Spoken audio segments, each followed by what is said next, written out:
Local బాడీస్కి సంబంధించి మనకున్నటువంటి గ్రామ పంచాయతీ, మండల పరిషత్, జిల్లా పరిషత్, మున్సిపాలిటీలకి రాష్ట్రాలలో స్టేట్ ఎలక్షన్ కమిషన్ ఉంటుంది, అది నిర్వహిస్తుంది. దేశవ్యాప్తంగా జరిగేటువంటి ఈ ఎన్నికల నిర్వహణ అందుకు ఇప్పుడు 3 సభ్య కమిటీ, చీఫ్ ఎలక్షన్ కమిషనర్తో పాటు ఇంకొక 2 కమిషనర్స్ ఉన్నారు. అయితే ఒకసారి నియామకం అయిన తర్వాత వారిని రిమూవ్ చేయటం, తీసివేయడం అనేటువంటిది అంత సులువైనటువంటి చర్య కాదు. ఒక సుప్రీం కోర్టు జడ్జిని తీసేయాలంటే ఏ రకమైనటువంటి పద్ధతి పాటించాలో అలాంటి ఒక ఇంపీచ్మెంట్ ప్రాసెస్ అనేటువంటిది పార్లమెంటులోని 2 ఉభయ సభల్లో స్పెషల్ మెజారిటీతో రెజల్యూషన్ పాస్ చేసి ప్రెసిడెంట్కి పంపించి అసెంట్ తీసుకుంటే, అప్రూవల్ వస్తే తప్ప ఒకసారి నియామకమైనటువంటి కమిషనర్ని తీసేయడానికి అవకాశం లేదు. ఇదే సమయంలో ఈ ఎన్నికల కమిషన్కి ఒక విజన్ ఉంది, ఒక మిషన్ ఉంది. ఏ విధమైనటువంటి విజన్ అంటే ఒక institute of excellence in conducting and protecting electoral democracy, అంటే ఈ ప్రజాస్వామ్యాన్ని పరిరక్షించేటువంటి ఇన్స్టిట్యూట్. అదే సమయంలో ఇండిపెండెంట్, ఇంటెగ్రిటీ, ఇంక్లూజివ్నెస్, అకౌంటబిలిటీ, అలాగే పారదర్శకత, ట్రాన్స్పరెన్సీ, వీటన్నిటినీ కలిగి ఉన్నటువంటి సంస్థగా ఎన్నికల సంఘానికి మిషన్ ఉంది. దీంతోపాటు కాన్స్టిట్యూషనల్ వాల్యూస్ని ప్రొటెక్ట్ చేయాలి. Liberty, equality, justice, rule of law, ఈ అంశాలన్నిటినీ పెట్టుకుని ఒకవైపు కాన్స్టిట్యూషనల్ వాల్యూస్ని ప్రొటెక్ట్ చేస్తూ మరొక వైపు ప్రజాస్వామ్యాన్ని పారదర్శకంగా స్వయం ప్రతిపత్తితో ఒక ఫ్రీనెస్, ఫెయిర్నెస్, అంటే ఏ రకమైనటువంటి పక్షపాతం లేకుండా అన్బయాస్డ్గా ఎన్నికలు నిర్వహించి ఎన్నికల ప్రజాస్వామ్యాన్ని నిలబెట్టాలి, పరిరక్షించాలి అనేటువంటి బాధ్యతలో కొన్ని సూత్రాలను, ఆదర్శాలను పెట్టుకుని నడుస్తున్నటువంటి సంస్థ ఇది. మరి ఇన్ని ఆదర్శాలు, ఇన్ని రకాలైనటువంటి నియమ నిబంధనలు, సూత్రాలను పెట్టుకుని ఈరోజు దేశవ్యాప్తంగా ఎందుకు విమర్శలు ఎదుర్కొనే పరిస్థితికి వచ్చింది? దేశవ్యాప్తంగా ఎన్నికల సంఘంపై నమ్మకం ప్రజలు కోల్పోయేటువంటి పరిస్థితి ఎదురయ్యింది. ఇది ఈరోజు జరుగుతున్నటువంటి చర్చ. ఒకవైపు ప్రతిపక్ష పార్టీలు, రాజకీయ పార్టీలన్నీ దుమ్మెత్తి పోస్తున్నాయి, విమర్శిస్తున్నాయి. మరొక వైపు అధికార పక్షం కూడా ఎన్నికల సంఘం ద్వారా జరిగే కార్యక్రమాల్లో ఏమి తప్పులు జరుగుతున్నాయనేటువంటి విషయం చెప్తుంది.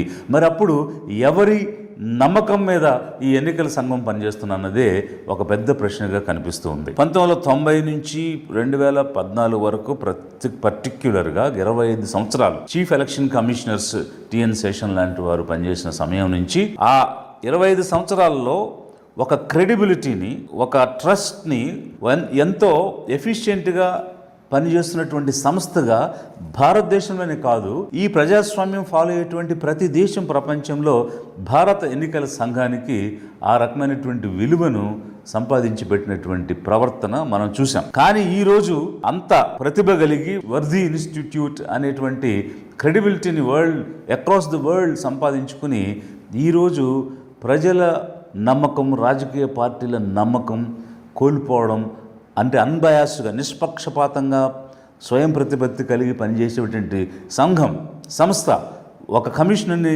రిమూవ్ చేయాలంటే ఒక ఇంపీచ్మెంట్ ప్రాసెస్ ఫాలో అవ్వాల్సినటువంటి విధానం ఎందుకుంది అని అంటే ఒక అటానమీని, అంటే ఒక ఇండిపెండెన్స్ని జ్యుడిషియరీకి కల్పించిన విధంగా రాజ్యాంగం కల్పించి ఉంటే అంత ఇండిపెండెన్స్ కలిగి ఎవరికి దాసోహం అవ్వాల్సిన అవసరం లేదు, తలొగ్గాల్సిన అవసరం లేదు, తలదించుకోవాల్సిన అవసరం లేదు. ఆ రకమైనటువంటి రాజ్యాంగ రక్షణ కలిగి ఉన్నటువంటి సంఘం ఈరోజు ఎందుకు ప్రజల సమక్షంలో, పార్టీల సమక్షంలో సమాధానం చెప్పుకోవాల్సిన పరిస్థితికి వచ్చింది, నమ్మకం కోల్పోవాల్సిన పరిస్థితికి వచ్చింది?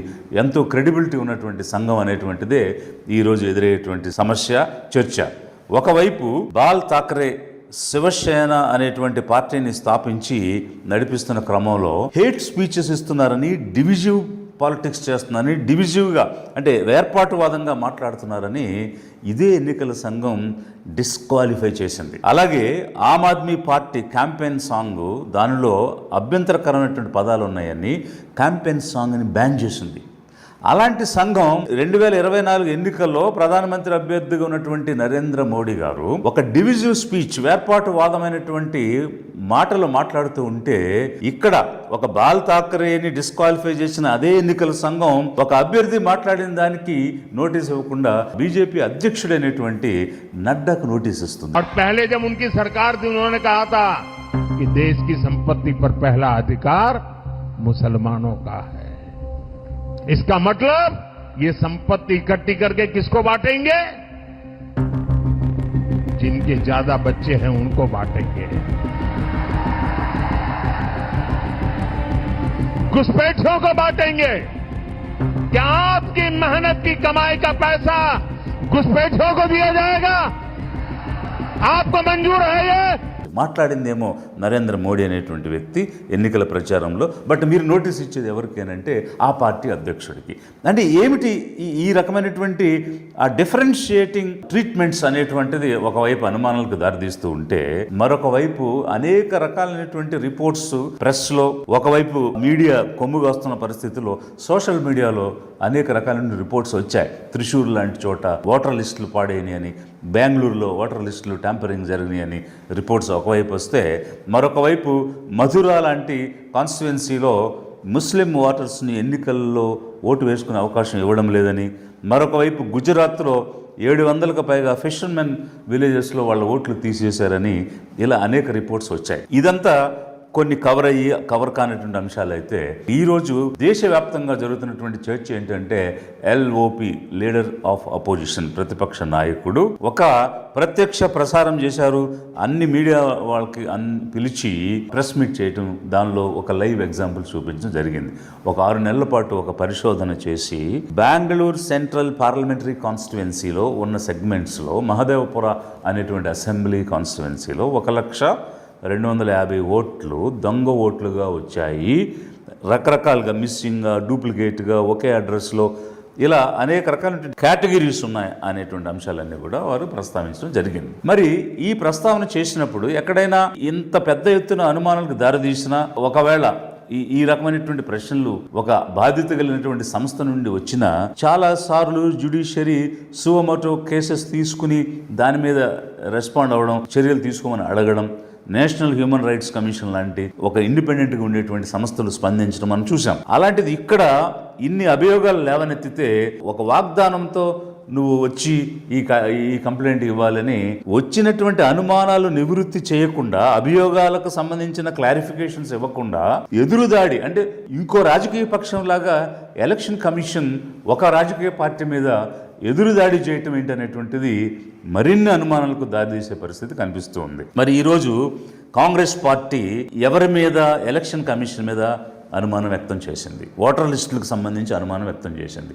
ఎందుకు అంటే, బీజేపీ లాంటి పార్టీకి మీరు వత్తాసు పలుకుతున్నారు, వారికి కొమ్ము కాస్తున్నారు, వారికి సంబంధించి కావలసిన విధంగా మీరు ఎన్నికలు నిర్వహించడానికి ప్రయత్నం చేస్తున్నారు, స్టాగర్ చేస్తున్నారు, ఫేజెస్లో పెడుతున్నారు, వాళ్ళకు అనువుగా చేస్తున్నారు, ఓటర్ లిస్టులను పాడు చేస్తున్నారు. అడిగినటువంటి సమాచారం ఇవ్వడం లేదు. ఏ సమాచారం ఇవ్వడం లేదు? గంటకి పోలింగ్, 2 గంటలకు ఒకసారి ఇచ్చేటువంటి పోలింగ్ పర్సంటేజ్ ఏ విధంగా వచ్చిందని అడిగితే అది చెప్పలేకపోతున్నారు. End of the polling percentage ఎంత అంటే, ఈరోజు ఒక ఫిగర్, రేపు ఒక ఫిగర్, ఎల్లుండి ఒక ఫిగర్, కొన్ని రోజుల తర్వాత మరొక ఫిగర్ చెప్తున్నారు. వీడియోగ్రఫీ ఇవ్వండి అని అంటే వీడియోగ్రఫీ తీసేయమంటారు, ఆ తర్వాత కాల్ చేసామంటారు. Electoral rolls machine readable content ఇవ్వండి, ఎవరైనా సరే చూస్తారు. ఎడిటింగ్ కాదు, ఓన్లీ రీడబుల్ ఫైల్స్ ఇవ్వండి, అందరూ చూసుకుంటారంటే ఎందుకు ప్రాబ్లం ఉంది? అవి ఇవ్వడానికి ఏంటి సమస్య? ఎందుకనంటే ఏ ఓటరు ఎక్కడ నమోదై ఉన్నాడు అనేటువంటి విషయాలన్నీ కూడా పారదర్శకంగా జరగాల్సిన అంశాలే కదా. ప్రతి ప్రజాస్వామ్యంలో ప్రతి వ్యక్తికి, ప్రతి ప్రజలకు తెలియాల్సిన అంశాలే కదా. అవి ఒక పార్టీ అడిగినప్పుడు అవి ఇవ్వడానికి సంకోచించటమే కాకుండా, లేదని పలు రకాల కారణాలు చెప్పడమే కాకుండా, అనుమానాలకు తావిచ్చే విధంగా ఏ అభియోగాలైతే పార్టీలు మోపుతున్నాయో వాటిని బలపరిచే విధంగా ఎన్నికల సంఘం ప్రవర్తన ఉందనేది ఒకవైపు. మరొక వైపు ప్రైమ్ మినిస్టర్ ఆఫీస్ నుంచి కాల్ వస్తే 3 ఎన్నికల సంఘం కమిషనర్స్ వెళ్ళి పీఎంని కలిశారనేటువంటి వార్తలు పేపర్లో వచ్చాయి, సోషల్ మీడియాలో వచ్చాయి. ఒక స్వయం ప్రతిపత్తి కలిగినటువంటి సంస్థ, 3 కమిషనర్స్ ఒక రాజకీయ నాయకుడు ద్వారా ఏర్పాటైన ప్రభుత్వంలో ఉన్నటువంటి ప్రైమ్ మినిస్టర్ ఆఫీస్కి ఏ విధంగా వెళ్తారు?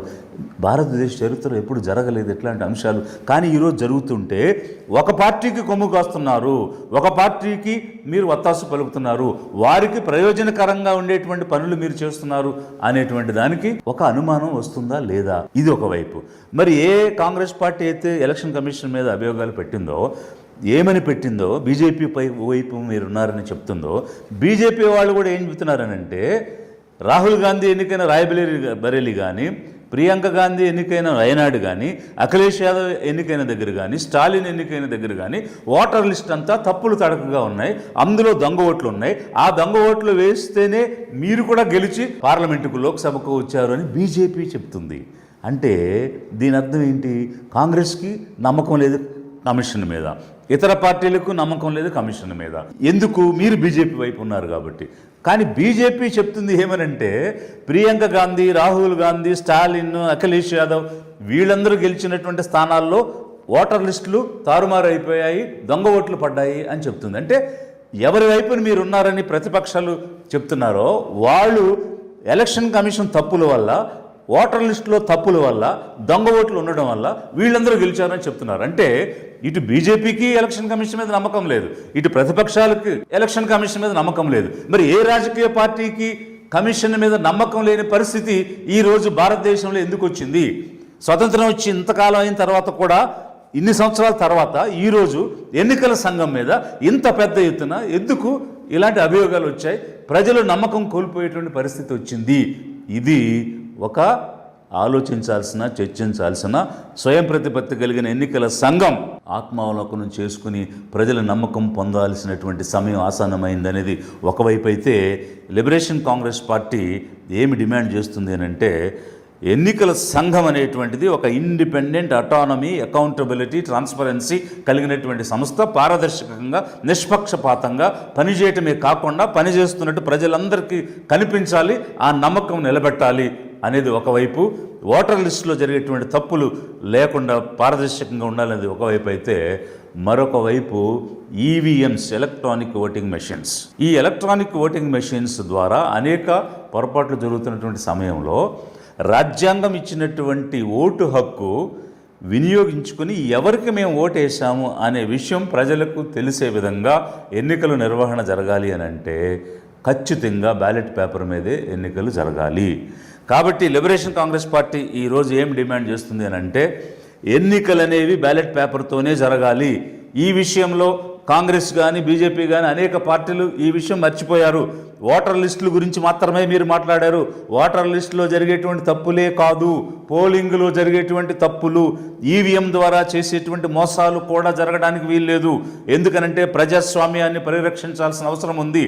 Largest democracy in the world is India. అలాంటి భారతదేశం ప్రజాస్వామ్యానికి ఈరోజు అందరికీ ఉదాహరణగా నిలబడినప్పుడు ఇక్కడ పారదర్శకత లేకపోతే ఇది ప్రజాస్వామ్యం ఎలా పరిరక్షించబడుతుంది? ఒకవైపు దేశవ్యాప్తంగా రాజకీయ పార్టీలన్నీ ముక్త కంఠంతో 2024 ఎన్నికల నిర్వహణలో అనేక తప్పులు జరిగాయి, ఓటర్ లిస్టులు తారుమారైపోయాయి, ఓట్లు ఉన్నవాళ్ళు పోయాయి, లేని వాళ్ళు వచ్చాయి, అన్నీ కూడా దొంగ ఓట్లు, సరైనటువంటి పారదర్శకంగా జరగలేదు అని దుమ్మెత్తిపోస్తూ ఉంటే, అధికార పార్టీ కూడా ఈరోజు ఏం చెప్తుందంటే, ఉత్తరప్రదేశ్ రాయ్బరేలీలో కానీ, కేరళలో వేనాడులో కానీ, తమిళనాడులో కానీ ఇలా అనేక రాష్ట్రాల్లో జరిగిన ఎన్నికల్లో దొంగ ఓట్లు ఉన్నాయి. ఆ ఓట్లతోనే ఈ కాంగ్రెస్ పార్టీ ఎంపీలు కానీ, డిఎంకే కానీ, సమాజ్వాదీ పార్టీ కానీ గెలిచాయని బీజేపీ కూడా చెప్తున్నటువంటి సమయంలో, ఏ పార్టీకి 2024లో జరిగిన ఎన్నికల మీద నమ్మకం లేదు, ఓటర్ లిస్టుల మీద నమ్మకం లేదు. లిబరేషన్ కాంగ్రెస్ పార్టీ ఏం డిమాండ్ చేస్తుందంటే, 2024 ఎన్నికలు ఒక ఫార్స్, అవి పారదర్శకంగా జరగలేదు, ప్రజల నమ్మకం కోల్పోయాయి. కాబట్టి 2024లో జరిగిన ఎన్నికలన్నీ కూడా రద్దు చేసి తాజాగా ఎన్నికలు నిర్వహించాలని